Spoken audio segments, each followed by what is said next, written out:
This episode of Muddy River Gems is brought to you by Dot Foods. I think what it comes down to is the culture and the people. Our culture here at Dot is like no other. I've never experienced anything like what I've lived with for the last 12 years. Dot is very diverse. It is truly a family-owned business, but it is a family inside and out. You always feel like you matter and you play a big hand in the pot. There's so many opportunities to make a difference at Dot and really contribute to the success of the organization. In September, hundreds, maybe thousands of people will come to tiny Ipava, Illinois for a Camp Ellis reunion. Camp Ellis reunion, you say? What's Camp Ellis? Well, during World War II, Camp Ellis was an immense city of 25,000 people supporting the war effort. Now, this Muddy River Gem is brought to you by Dot Foods.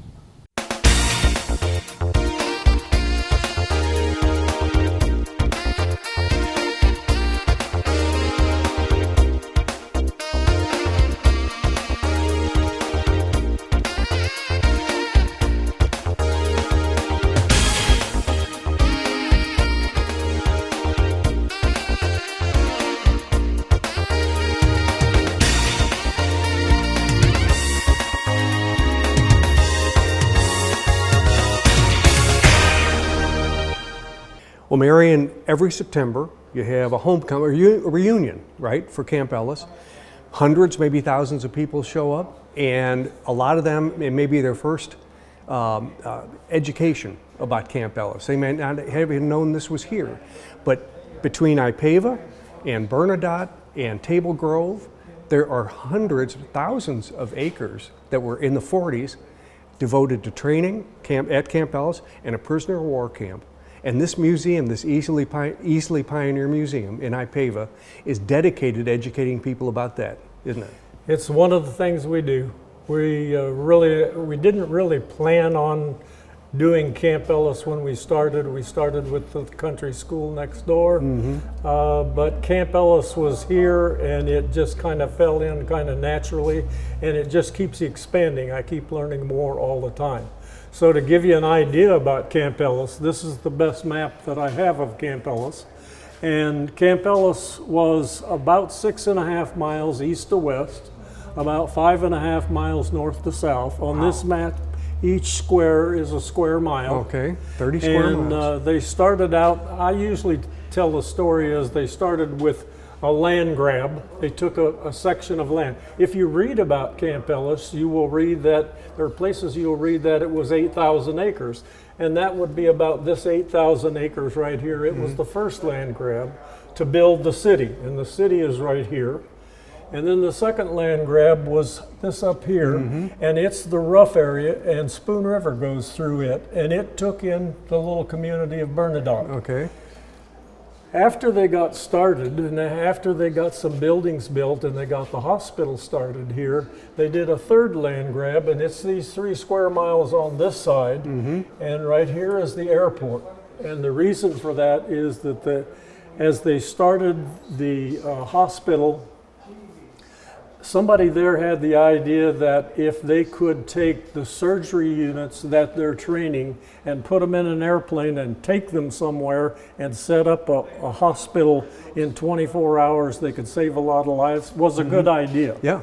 So when you think about that, this is the airport that they built so they could put surgery units, and it's in one of the plaques back there on the back wall. It tells about that. And so if you think about that a little bit, this was the start of MASH that you see on television, the comedy about a hospital unit, and MASH started right here at this hospital. So this is the whole picture. After they did all 3 land grabs, it totals out about 19,600 acres. So there are places you read 8,000, places you read 16,000. They're both right at a particular time. Yeah. But totals 19,000. Yeah. It was almost all farm country, and the farmers that were living on this land had no choice. They took the government's offer on the property, or they just were showed off the property. Right. The land was condemned, and they would come to your house with a piece of paper that had the legal description of the land and tell you that you had to be gone in 30 days, At the bottom of the piece of paper was the amount of money you're going to receive for your farm, but they had no idea when you were going to get the money, but you still had the money. No bargaining. This is the offer, take it or leave it, huh? And this is, of course, this is now after the city's built, I guess, huh? Yes, this is a blow-up of that map showing you just the city. Table Grove was over here. Ipava is over in the lower right-hand corner, over here. off the map. And they built a railroad spur. The first thing they did was build the warehouse area and the headquarters area right here. There probably was room to park at least a dozen trains there. And to build the whole city, they did it in 13 months. Oh my goodness. 2,200 buildings in 13 months, and it all came in by rail. They averaged 100 boxcar loads of material a day is what they unloaded every day. Yeah. And so they started building here, and then they built this direction. I said they started building here and the warehouse and the hospital. The hospital was one of the primary things. And who would be served by this hospital? But what was the point of building this immense city, 2,000 buildings? What were they going to use it all for? Training? This was a training camp to train support people. They didn't train people to fight the war. They trained support people to help the people who are fighting the war. So if you got your training here, you were either going to be an engineer, or you were going to be a medical person, the reason for the large hospital. When I say large hospital, this is it. Covered 160 acres. Wow. It's arguably larger than St. Francis Hospital is in Peoria, and larger than St. John's in Springfield. 1,500 bed hospital. For training. So these people, that really, there wouldn't be anybody being served by the doctors and surgeons here for the most part. They're training people for when they need it in Europe. And they can build hospitals and have service people there. But they did work on people from the local area, and as soon as we started getting wounded from either from Europe or from the Pacific, many of them made it back here and did the latter part of the rehab and all that here. probably. Okay, gotcha. Okay. One of the things that I point out to people a lot is that a large portion of the hospital was dental. I like to hunt, but I know because when I was a young man, I had problems with my teeth. It's hard to shoot straight with a toothache. So that was a large portion because a lot of the people being trained here and trained elsewhere came off of farms, and the dental situation in rural areas was not good at that time. Now, from here on, one of the things that I didn't point out, I should point out before we leave this, is that they built all of these buildings and then they built back this way, and the last thing that they built was right here. That's the prisoner of war camp.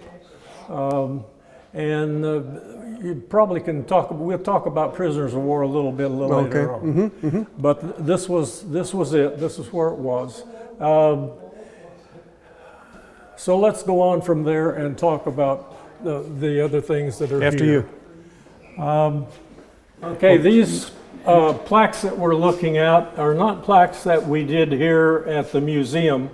These plaques were done by Dixon Mounds, and they put them up so people could see them at Dixon Mounds. They were up for 6 months in the middle 1990s. And after that, they took them down, and they didn't plan on using them again. When they found out what we're doing here, they came to us and said, we can't give you these, but we can loan them to you. So it starts right here, and the title of this is From Revelry to Retreat. It's all about Camp Ellis from the beginning to the end and what happened afterwards. And they kind of go in order. You're so fortunate, Marion, to have this as a gift. Well, a gift on loan. I mean, this puts it all in perspective. It's a chronological explanation of what happened here. And like you said, most people, even those around here, were not familiar with Camp Ellis. No, a lot of people that worked at Camp Ellis didn't even realize what was going on at the camp. They knew that they were training. They knew they were training soldiers. but I still get people who live around here who come and don't realize that the people who were trained here weren't trained to fight the war. They were trained to help the people who were fighting the war. You mentioned earlier about the runway, the airfield and the runway, and one of your local farmers had this on the property. This material was a mile long. This is what the planes would come in and go out on, the runway. And God knows how wide. 250 feet. 250 feet wide. And there's a picture of it as it's spread out right here. And this shows you what the scale of it is. And they laid this down in less than a day? 23 hours. Oh, my goodness. That's backbreaking work. Yes, and they didn't get breaks except to eat. They did feed them, but they didn't get a break to sleep. They started laying it, and they didn't quit until it was finished. So they had railroad spurs in here, they had a runway in here, they had the airfield, they had a hospital, they were training engineers to build bridges and whatever else engineers need to do during war. This must have been a bustling place. One of the things that's kind of interesting about training engineers is that if somebody comes here to visit now and they visit the little town of Bernadotte, there are probably 25 houses in Bernadotte. Yeah. There were probably 30 to 35 houses there before the war, before the camp took it over, and all of those disappeared. But there's about 3 miles of river running through the camp. And this is my number, it could be wrong, but I think it's pretty close to right. The engineers probably built bridges across Spoon River to the number of about 500 to 600 different bridges. They would build a bridge across and move a bunch of people across, tear it down, build another one back. Just for training. Right. Yeah. They built 3 kinds of bridges here. They built pontoon bridges, Bailey bridges, and truss bridges. And so after they knew that over there in Europe, we're blowing up all the bridges in Europe, and we're going to need to cross the river, so they got to have people that can build bridges. Yeah, and they got to be able to build them in one day so you can advance, you can make the advance. And they just did it over and over. Now then, if you go to Bernadotte and drive the little drive upriver, it's a gravel road now, but it's a serene place. There's nothing there. That 3 miles, there are only about 2 places where you can find a house outside of Bernadotte. But that's an interesting place to see. It's also interesting from the standpoint of there was a grist mill there at Bernadotte many years ago, and the dam was still there. When they built the camp, they took that dam out and put a concrete dam in. One of the interesting things to me is that the dam they took out was 100 years old and it was still working. The concrete dam they put in was a concrete dam, and 75 years later, about 3 or 4 years ago, some people donated a bunch of money to repair that dam because it didn't last.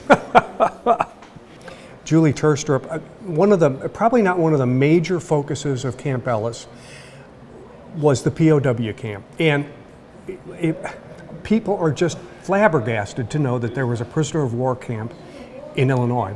The fact is, it wasn't that rare, was it? There were several of them. Right, but this was the largest one in the state of Illinois. They were brought in from the East Coast on a train and through Chicago and then down to this area of the state. And the first person accounts from the prisoners of war say that once they started traveling the United States and they could see our resources, they could see the corn, the beans, the cattle, and what a large place it was, they knew the war was over. They knew that they would never be able to compete with that much natural resources of a country. Interesting that they would bring them all the way over here. They had to land somewhere, right?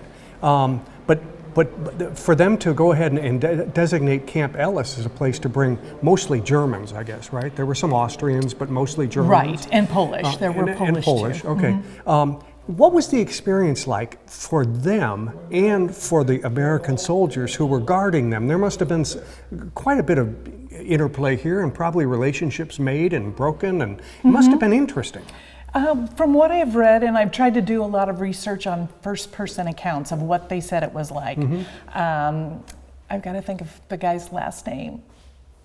It'll come to me in a minute, Okay. but he had given an oral history to University of Wisconsin at Madison, and he was one of those that said, I thought it was a joke. I thought they were trying to trick us because we had been told by the Germans that America was as bombed as we were. They expected when they got to Norfolk that it would just be torn up, and it was Christmas time and the lights were on and women were driving cars down and Christmas shopping, and they kept thinking, no, this is all set up. Once they got closer and they got on the train and got through the United States, they realized they'd been lied to all those years, and it wasn't anything like they thought. Yeah. So there was kind of a come to Jesus moment for them, I think. And he talked about how they had talked amongst themselves once they figured this out and said, how much longer do you think the war can last? And he didn't say exactly in this oral memory what timeline they picked, but he did say they were within 2 months of being correct, that they were that good at guessing. When they got here to the camp, they came right into the camp on the train and got off and marched to the barracks. And I think there were like 60 buildings that were just set aside for them. So at its largest, So there were thousands of them. 5,000 to 8,000, Yeah. a huge amount. And they had nice bunks, they had brand new blankets, pillows, good food. You know, they had milk, coffee, orange juice, and they said, oh, we haven't eaten this good in a long time. So his comment was, the luckiest day of my life is when I put my hands up and said I give up.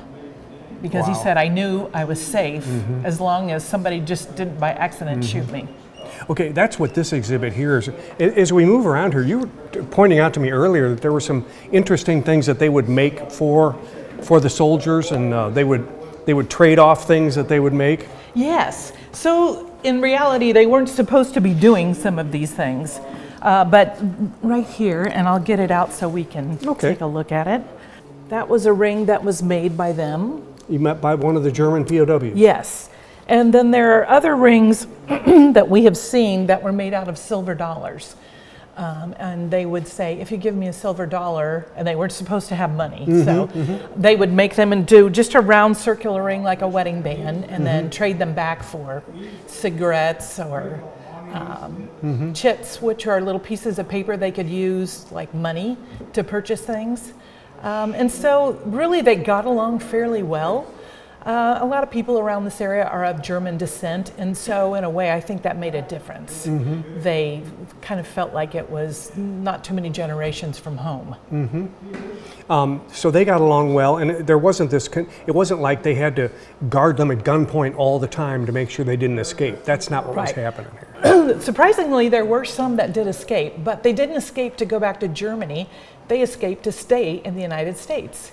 And the most famous one that did escape from here, and he actually escaped from Washington, which was a satellite camp of this camp. So there were 6 satellite camps, and they would like work at the canning factory or things like that. Reinhold Pavel, and there is a book that he wrote about it. It was a very intelligent, learned man, had a master's degree and everything, spoke many languages, but he had planned and figured out how to escape. He escaped, went to Chicago, started a book selling business, which was what his family did in Germany, and it was in the 1950s that they finally tracked him down. Even his wife didn't know his background. So he assimilated into American culture very well.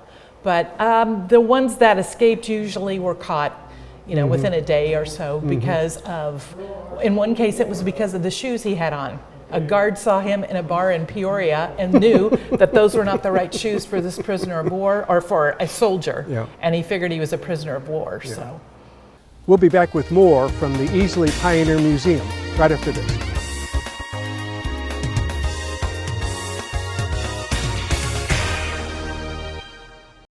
From our trucks to their lunch trays, to your local hospital, to your favorite pub, and to your kitchen table. For more than 60 years, Dot Foods and Dot Transportation have been stocking the shelves of your hometown. Sure, we've grown a lot, but at our core, we're still small-town, family-run businesses that care about our communities and the people who keep us running. Join the Dot family today and be part of something bigger. Why work at Dot? You could list out individual qualities forever. There's a lot of opportunities. They take care of the employees, they take care of the community. So our pay, our benefits, it's competitive. Time off, tons of flexibility. They're willing to work with you to help you advance.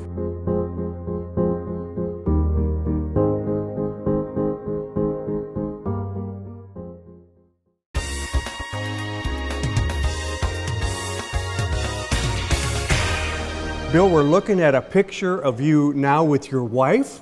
Yes. On the day you were married? Yes. You were how old at that time? 19. You were 19. How old are you now? I'll soon be 99. 99. How's your memory about Camp Ellis? Oh, I can remember everything about Camp Ellis. We were stationed at Fort Custer, Michigan, and we come down on a train and in the rain, and we didn't know what we were supposed to do. It was in the first car after the locomotive tender, and those that were in that first car walked by the compound, and then we knew what we were going to do. And it was raining and raining in 1944, and it was terrible. My job was to, you want to hear this job? Sure. My job was to take one of 4 guards to, and 32 prisoners to a little town called Topeka, Illinois, that's east of Havana, and they cut hedge. And during that period, one of the prisoners had a terrible accident. You know, hedge is Osage orange, and they took he had a 7-foot piece of wood to measure for a line post, and a 10-foot piece of wood to measure for a line, end post and a line post. Well, when he chipped into the wood or the hedge, that thing went in his eye. Ooh. And that was a terrible thing. I was standing right next to him, took the handcuffs off the thing, and we handcuffed him to the bed of the truck so he couldn't, but he passed out on us. But in the fall then, he was on a KP, and I seen that he had a glass eye. So he lost his eye, but he lived. He lived, yeah. What was your reaction when you found out that you would be guarding prisoners of war? That would be your job. Oh, that was quite, see, I'm a New Yorker, and that was quite an experience for me because I could speak a little bit of German, and that's why I was affiliated with the camp. And most of these prisoners of war were German? Yes. How did they treat you?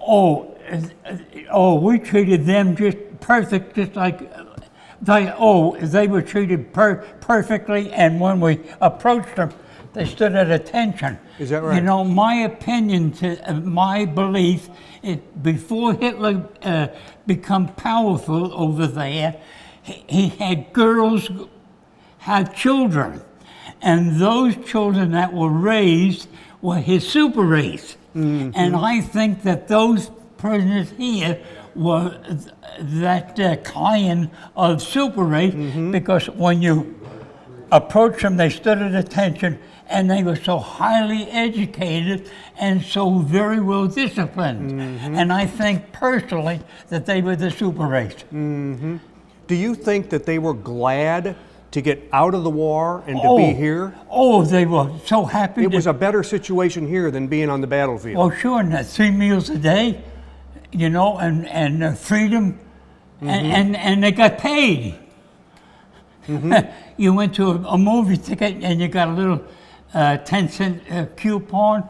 Well, if they worked, they got 8 of those a day, and if they didn't get it come out of the compound, they got 1 a day.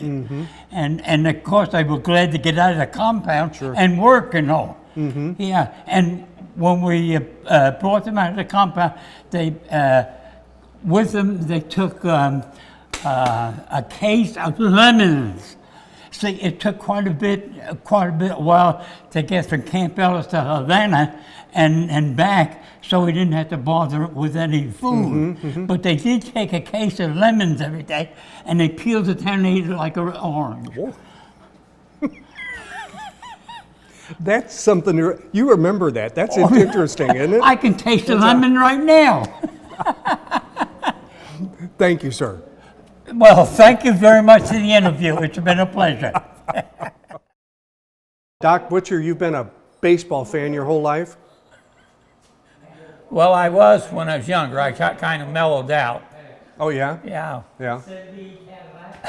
I probably couldn't tell you who too many of the Cardinals are. If Molina's still with them, I might. Yeah, but as a kid, you were a big fan, Oh, yeah, right? yeah. Oh, and boy. I asked you, you brought some of your gloves that would have been used about the time when Camp Ellis had a ball team. Yeah. And they had a field and a ball team here, and as a matter of fact, some really big-time names traveled through here to play here, didn't they? Well, the Great Lakes had major leaguers on their team. I don't know who else would have been here. But supposedly Camp Ellis had professional players that played for them, but they never got above the minor leagues. Really? Well, I'm looking at an exhibit here. It says Bob Feller pitched here. Yeah, for Great Lakes. No. He was the coach. They wouldn't let him pitch away games. Oh, he was the coach. So he was in the service on a traveling team, and he was the coach. But he was too good. He was too good. They wouldn't let him pitch in the games? No, the base commander didn't want him pitching away games. He let him know he was the base commander. And did you see him when you were here? Yeah. You did. How old were you at the time? 6.5. And you remember seeing Bob Feller here? Really? Who else did you see come through here and play ball? Well, I seen Walker Cooper. A catcher for the Cardinals, right? Yeah, he hit 3 moonshot home runs over the left center field. I bet he did. I'll bet he could hit. Now, if Feller wasn't pitching, he wouldn't have hit, but he could hit anybody else, I'll bet, couldn't he? Oh, yeah. Well, Great Lakes played the Cubs, I think 3 days after they played Camp Ellis, and the Cubs won the pennant and played Detroit in the World Series, and Great Lakes beat them. Wow. Okay, so they had some major league players, not only major league players, but good major league players. Yeah. And as a kid, I'll bet that was a real thrill, wasn't it, to be able to see these players come through? Well, I was only 6.5. Yeah, I know. I had lived out at Pennington Point till I was 6, and we moved to Vermont on my 6th birthday. So I was up to 6.5, and my dad was an auxiliary military gateman, or whatever they called him. So you lived real close to Camp Ellis, I guess. Yeah, in Vermont, just off the southeast corner of the park there in the middle of town. Gave y'all something to do to get in here and watch baseball. Yeah. Greg Hoke, back in 1942, when they were building Camp Ellis, hundreds of local families would have been displaced because they needed these thousands of acres for the camp. Your grandparents were among those people that were displaced, right? Right. How did they find out, and what was the time frame that they had to make this transaction happen? Well, I imagine they got called on or something like that, but they had 1 month to get moved once it did, and you had to agree on a set price and take it or leave it. They gave you the price for your property, and you had 1 month to make up your mind. And if you didn't, well, you had 1 month to get moved. To get your stuff out of there. Take whatever you could move. What if you decided, I'm not going to do that? They just boot you off and you're just done. Oh man. Okay, so you and take then the offer. You had to try to find some place to go move if you wanted to keep farming or anything. And that's how we ended up at Macomb. That's 15, 20 miles, good 20 miles away. So grandparents agree to go ahead and take the offer. They leave. Their home is on this 400 acres, right? Right. Everything. Okay, but their home is going to be gone because they're not going to keep homes on the property. They're going to either raise it or move it, right? Right. So your parents move out. The war ends. It's 1945. Do they move back onto their farm?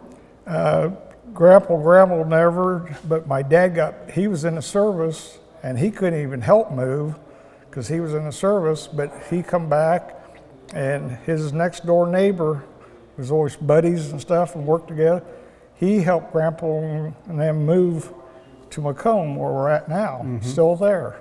Okay, so they moved off the farm, Yeah. but then after the war, the farm returned to them. Their 400 They had acres. to buy it back. They had to buy it back. Did they come out okay on that, or did they really end up like being way behind on the deal? Well, I would say probably in today's world it'd be real good comeback because they didn't pay much for it coming back. I've heard different prices.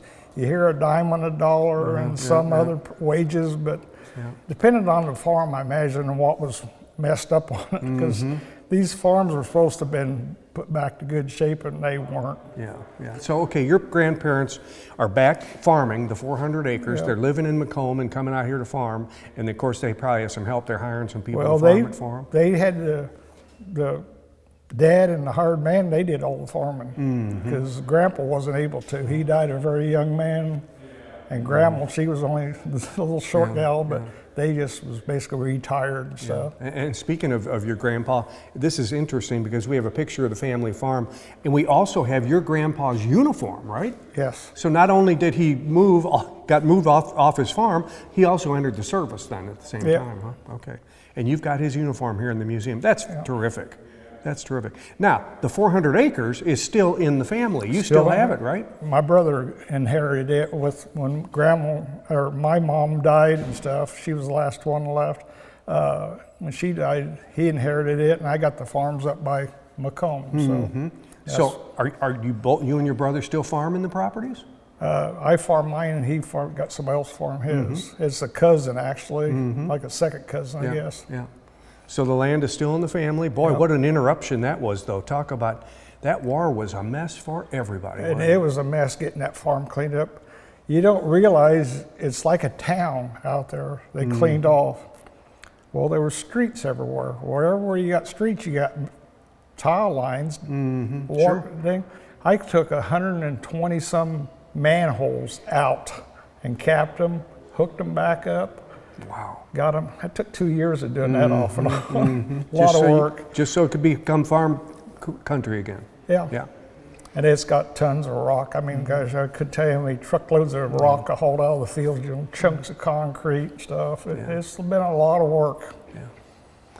Well, thanks, Greg. Thank you. Well, Julie, it took 5 months to build Camp Ellis, and we're still seeing that the farmland around here is still sort of retaking the soil back. I mean, there's still some remnants left, and before too long there will be nothing left. But if people came out here and drove around, they'd still find some remnants of Camp Ellis, wouldn't they? Yes. The shooting range is still on Rifle Range Road. There's a couple water towers. One has been converted into storing grain. And there's a couple chimneys around too. It must be kind of interesting. Of course, it's all been found, and there's nothing of any archaeological significance anymore. It's all been found. But do you think it'll ever be intentionally removed, or is just going to be the way it is in our lifetime and our grandchildren's lifetime? I think it will not be intentionally removed because that would cost some money. So, and the people that are here, in a way, kind of like to remember that part of the history. So over time, like anything else, it's going to fall down or fall apart and go back to the soil. But as long as somebody remembers it, it gives up its story through maps and aerial photos where you can see the foundation stones and things. Well, this is the place to see it. I want to thank you and Marion for giving us this tour. This has been very interesting. People can come here, or they can do this on your Facebook page and learn more, can't they? Yes, and we would love to have them do that. We also have newspaper online that they can look through. So if they had someone that served here and they want to look up and see if they got in trouble or were famous here, they can do that through easleypioneermuseum.advantage-preservation.com. Okay, thanks, Julie. We're in Ipava at the Easley Pioneer Museum, and it's a place where you are welcome to come and find out more about this largely untold story. They're open here Tuesday and Friday from 10 to 4 from April through November. With another Muddy River gem in Ipava, I'm Mark McDonald. Thanks for watching.